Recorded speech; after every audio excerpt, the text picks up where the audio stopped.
political and spiritual vibration here.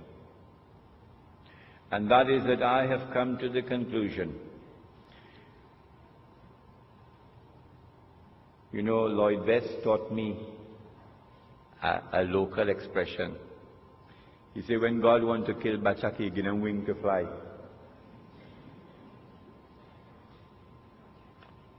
And there is a similar statement like that in the Quran, that Allah gives them staircases of silver and roofs of silver.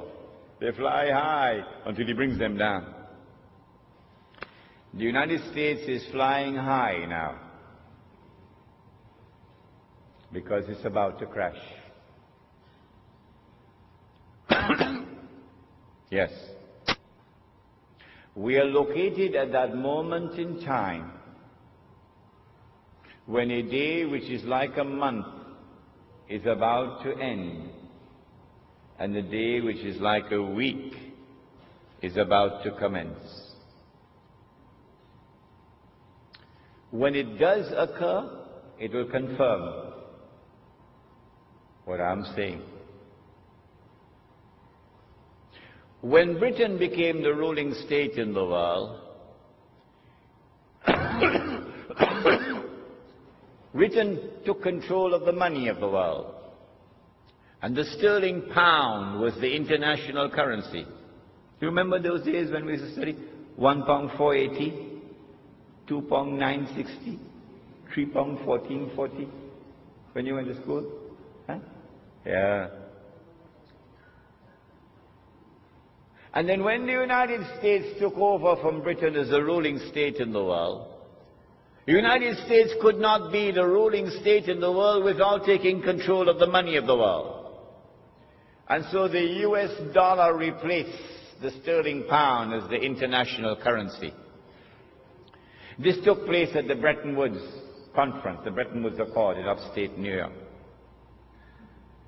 And I'm saying to you, if you look at the world of money, you would see the writing is on the wall. That the Bretton Woods Accord is collapsing. It has already collapsed. And a new international monetary system is around the corner, in which the US dollar will disappear. And when the US dollar crashes, the American economy will crash with it. Flying high, the Dow Jones flying high. I want to suggest to you that the September 11 attack on America bears an uncanny similarity to the attack, the terrorist attack of September of the summer of 1914. And that the events which are now unfolding in the world, the attack on Afghanistan, the attack on Iraq, the new American imperium that is taking over the world, are all meant to serve one mission: to pave the way for the state of Israel to wage a big war. And as a consequence of that big war that Israel is going to wage, the territory of the state of Israel is going to dramatically expand to encompass the biblical frontiers of Israel, of the Holy Land. Bible says, from the river of Egypt to the river Euphrates. That's not true. The Quran proves that that is false. The Holy Land does not exist. From the river of Egypt to the river Euphrates, that is false. But it's there in the Bible. They put it in. And so Israel has to wage a big war which will dramatically expand the territory of the state, so that Israel will control the Suez Canal tomorrow.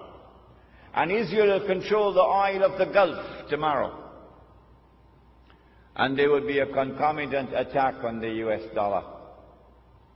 And the US dollar collapses, and when it collapses, it will bring down the whole world of paper money with it. This is our lecture on Islam and the international monetary system. When Israel wages that big war, I expect that Israel will unleash weapons of warfare we've never seen before. And at the end of it, Israel will take over from the United States as the new ruling state in the world. But Israel cannot wage that war while still there are any significant obstacles in the way. And now put on your thinking caps. Which is the most significant obstacle which still stands in the way of Israel waging a big war? Is it a man named Osama bin Laden and his men hiding in caves in Afghanistan?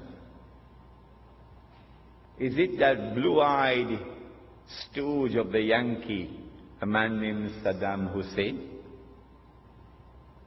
Are they significant obstacles in the path of Israel? Is it Taliban in Afghanistan? Wake up. None of these are significant obstacles in the path of Israel. Israel has one major obstacle in its way that must be removed before Israel can wage that big war. And it is Pakistan's nuclear weapons capacity.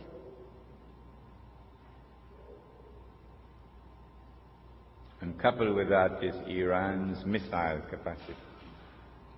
And so all the hullabaloo we're going through now, all the maneuverings on the chessboard of the world, are all intended to culminate with the destruction of Pakistan's nuclear capacity. That is around the corner. That's about to take place. Pervez Musharraf, of course, is playing a very significant role in it.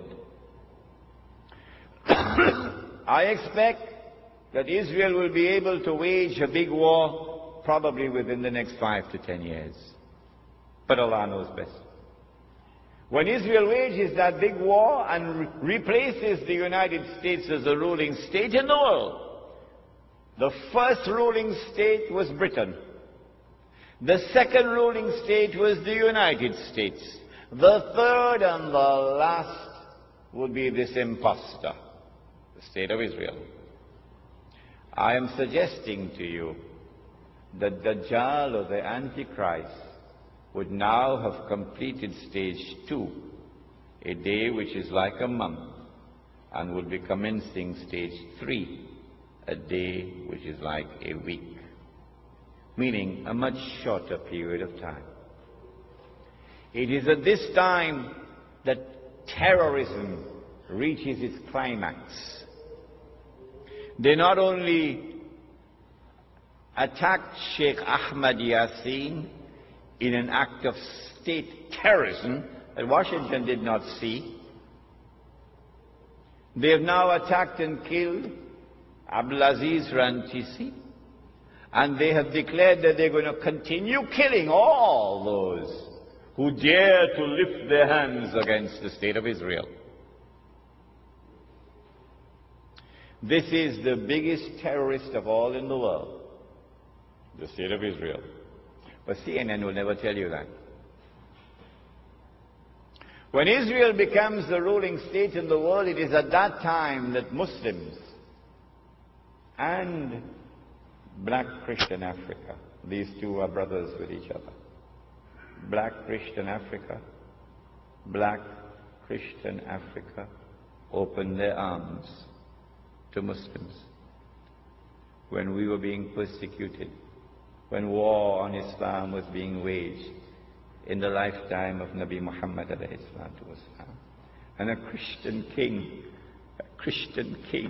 a black Christian king in Africa protected us.